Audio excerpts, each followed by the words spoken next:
Hamas chief याहवा Sinwar को मारकर Israel ने गाजा में दहशत पैदा कर दी, लेकिन सिनवार को मारने के बाद भी इजराइल शांत नहीं बैठा है। माना जा रहा है कि सिनवार के शव को इजराइल अपने फायदे के लिए इस्तेमाल कर सकता है।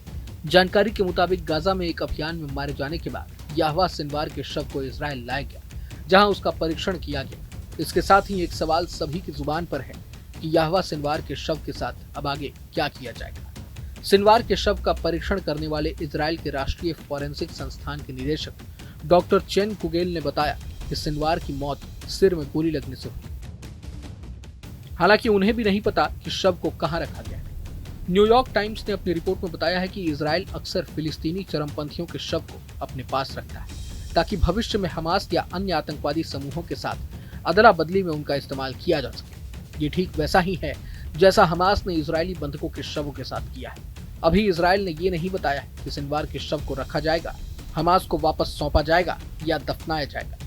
बताया जा रहा है कि हमास नेता का शव गाजा की कैद से बंधकों की रिहाई सुनिश्चित करने के लिए सौदेबाजी के हथियार के रूप में इस्तेमाल किया जा सकता है। सिनवार का शव बंधकों की वापसी सुनिश्चित करने में महत्वपूर्ण भूमिका निभा सकता है। इजरायली अधिकारी इस बात पर चर्चा कर रहे हैं कि सिनवार के अवशेषों का लाभ कैसे उठाया जाए।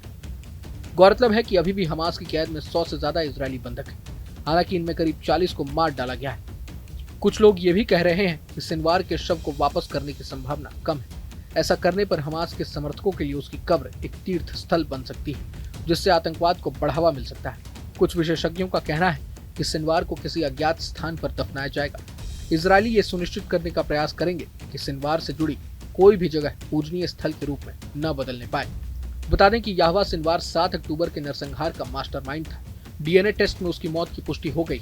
सिनवार काफी समय तक इजराइल की जेल में भी रह चुका था। 2011 में रिहा हुए 1000 लोगों में याहवा सिनवार भी शामिल था और सिनवार के चलते ही बंधकों की रिहाई में इजराइल को काफी दिक्कतों का सामना करना पड़ रहा था। बता दें कि इस्माइल हानिया के बाद याहवा सिनवार हमास चीफ बना था। याहवा सिनवार को इजराइल अपने रास्ते से इसलिए भी हटाना चाह रहा था ताकि उसके 100 बंधकों की सुनिश्चित रिहाई हो सके। लेकिन अब जिस तरह से खबरें सामने आ रही है, उसके मुताबिक बंधकों की रिहाई अब और ज्यादा मुश्किल हो गई। उधर दूसरी तरफ सिनवार की मौत के बाद रूसी राष्ट्रपति व्लादिमीर पुतिन का भी बड़ा बयान सामने आया है। पुतिन ने कहा है कि युद्ध को सुलझाने का एक ही एकमात्र तरीका है और वो है फिलिस्तीन को स्वतंत्र राष्ट्र बनाने की घोषणा की जाए। बता दें कि भारत भी 2 स्टेट थ्योरी को समर्थन दे चुका है। हालांकि इजराइल इसके बिल्कुल खिलाफ है। मगर आने वाले समय में क्या कुछ होता है, ये देखना बेहद दिलचस्प होने वाला है। इस वीडियो को लेकर आप क्या सोचते हैं, हमें कमेंट बॉक्स में जरूर बताएं। अगर आपको ये वीडियो पसंद आए तो लाइक करें और चैनल को सब्सक्राइब करें। वहीं तमाम बड़ी खबरों के लिए देखते रहें न्यूज नेशन।